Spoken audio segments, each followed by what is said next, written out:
the topic chosen is because of what I call a mad rush to buy robotics. Nobody should be devoid of technology, but I think let's know some common sense thing about it. So does precision guarantee outcome? That's the topic.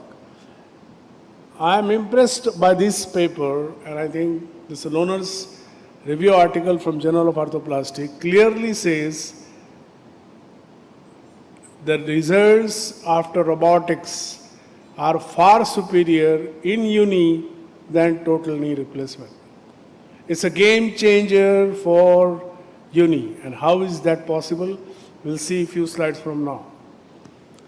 Consider this. William Long, Insall-Scott and Kelly Institute, New York.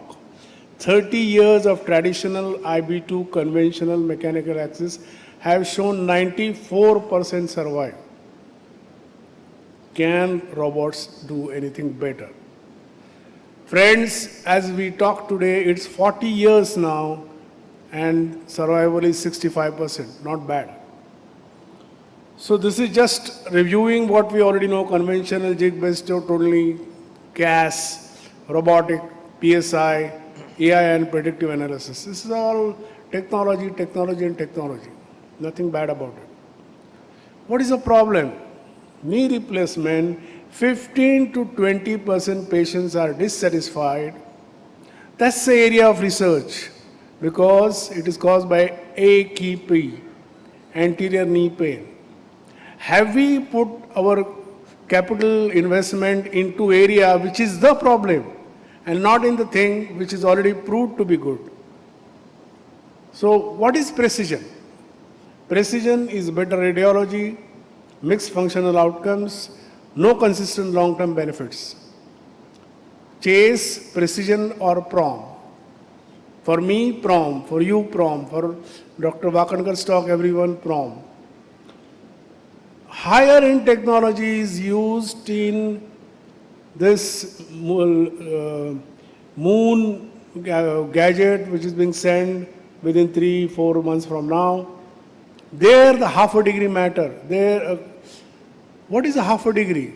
We have a paper which will show you that even if the cut is perfect on robot, ultimately there is sometimes something like 3 millimeter difference between what is actually taken and what was perceptible as a taken.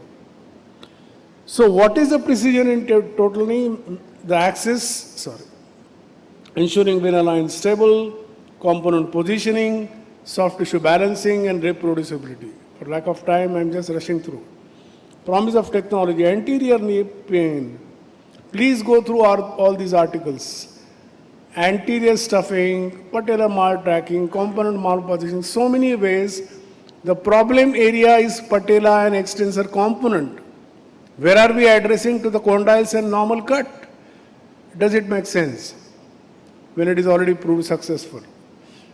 So I think anterior knee pain has to be considered. We have to tell companies together to come out with something which will take care of patellar cut as precise as something else. You don't need to resurface it. My friend Dr. Guruvareddy doesn't resurface it, but he cuts it. How much to cut? I think the research has to go in that direction. Where is the technology? Incidence of AKP, we already discussed that.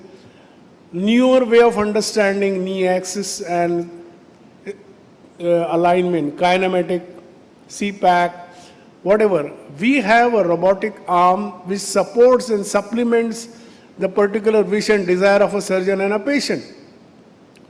That's what the technology is advancing to, and we accept that. Conventional computer, image-based, QV's imageless system, there are so many things, and I can go on and on, advantages and disadvantages of conventional versus. There is going to be advantages in some. The pins are eternally problematic. They can cause even osteoporosis, they can slip away, they can cause iatrogenic fracture, so many things that happen unless you know what gadget you are handling.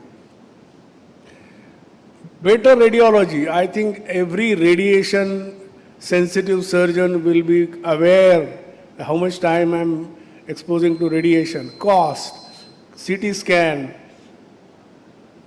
Is there even a single paper in literature which can talk about all this? Limitations of robotic arm is just shown there. Capital investment. And last but not the least, cost associated with preoperative CT planning, iatrogenic fracture. I'm not alarming everyone. This is the one. You have an absolutely correct cut recorded. When you actually go and see, it can have error. It can have error. It not have all the time. So all robots are yet to evolve in the sagittal plane. Why can't technology assist in a patellar resurfacing, which is the area? Conclusions. William Long study showed 30 years traditional IB to 94% survival. Increased operative time threatens infection, radiation, AKP, 30% of the post-op patient. In long term, it is going to be game changer for UKA as compared to TK. And it is definitely addressed to kinematic alignment CPAC with the new paradigm of tooling and supporting the concept. Thank you.